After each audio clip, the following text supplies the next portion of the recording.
Hey, so I made a video yesterday about guitar lessons, and I wasn't sure how many guitar lessons on the channel that I have. And I looked, and I have 104 guitar lessons in the guitar lesson section on the channel. So if you're not familiar with that section on the channel, you can go there, and there's 104 guitar lessons. Yeah, if you're interested in more kind of specific lesson content, go there. And yeah, some of these videos that I'm making lately are more just kind of sharing my process as a musician, some of my recent thoughts, and just kind of sharing my inspiration.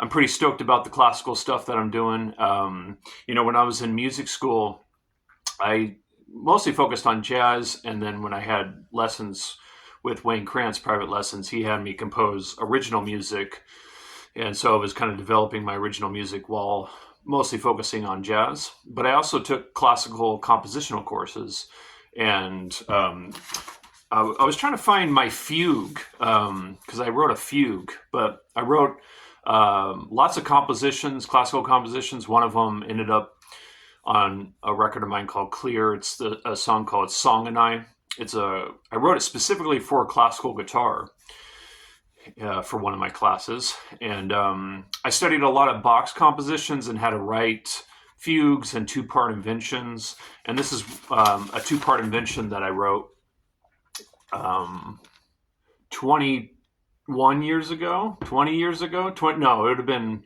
21 years ago.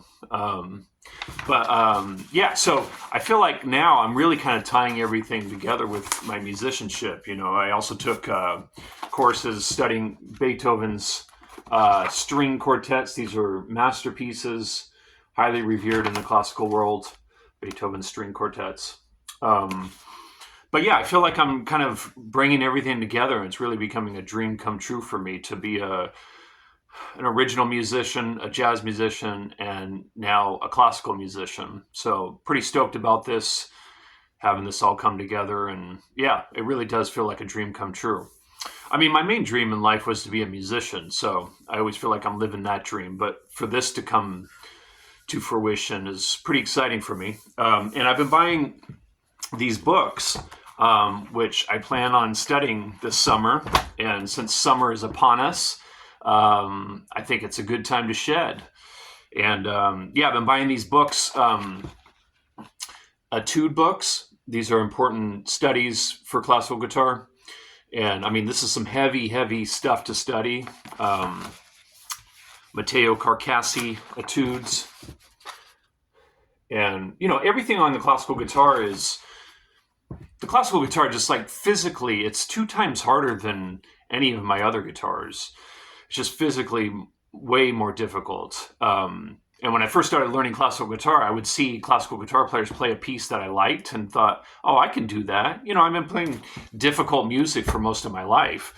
And but it's just not the case. It's like it's so the placement of the fingers, the amount of tension, um, everything is so subtle and deep with the technique, and so it really requires learning a lot of very fundamental, basic stuff that I've been focusing on. And so the etudes are a part of that process. This is one by Fernando Sor, a collection of his etudes, and then Mario Giuliani, one of the guitar virtuosos. And that's one of the beautiful things about this classical journey that I'm on now is I'm learning more about specifically classical guitar composers and players.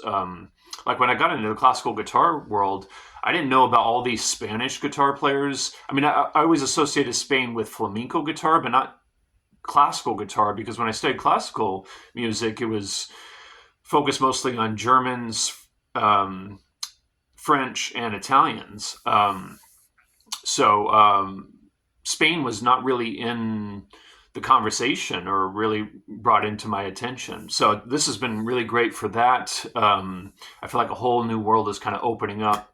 And so, yeah, just learning about these classical guitar composers and how they really were pretty significant, actually. But yeah, I've been buying these repertoire books as well. This is a piece I know how to play. This is one of the classical guitar players I didn't know about, Jose Ferrer. He was a Spanish guitar player, and this is a great piece in 6/8. It's one of my favorite pieces to play right now. And then I just learned last night, actually, I got it up to tempo, which I'm pretty excited about. This rondo by, how do you pronounce it? Ferdinando Carulli. So this is a rondo, and this is a really fun piece to play. And so it's just really exciting for me to go down this classical journey and making a lot of progress, putting a lot of time in, lots and lots of time. So I hope everyone out there that's interested in getting better, that you're going to put in a lot of time this summer, and you're going to be better at the end of the summer than you were at the beginning, right? That's kind of the goal. So yeah, go after it. It's worth it, and enjoy.